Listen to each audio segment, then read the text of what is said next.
Hello. So today I'm going to talk about the expenses I had to pay as I was traveling. So as a tennis player, I have traveled to many places, from the closest 30-minute car ride in my own city to a flight all the way to Vietnam. For this video, I'm going to talk about the expenses I had to pay for that trip to Vietnam. I chose this trip specifically because it really connects to the sports tourist part in this chapter, because not only did we compete in that country, we also went sightseeing. Traveling in my home country has become such a normal thing that everywhere feels like home. You don't even feel like a tourist at that point. We would have tournaments in the same location at least twice a year, and I did that for at least 6 years consistently. We would go to the same hotel, same restaurant, same tennis courts. So at that point, we really didn't really feel like tourists. It felt like our second home. So when our team traveled to Vietnam for an ITF tournament, it was a whole nother experience.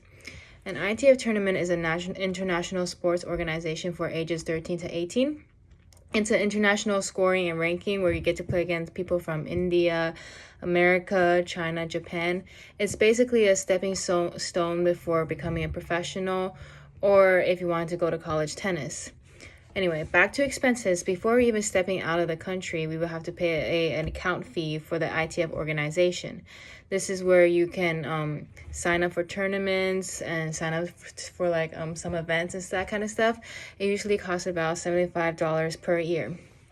Then once you register the amount, you have to wait until you actually get into the draw. After the draws are out, you start planning for the trip. So this includes like the round trip plane ticket, room and board, your phone card, visa payment, and depending where you're going, sometimes you may need to get a medical shot. In this case for us, for Vietnam, we didn't need it.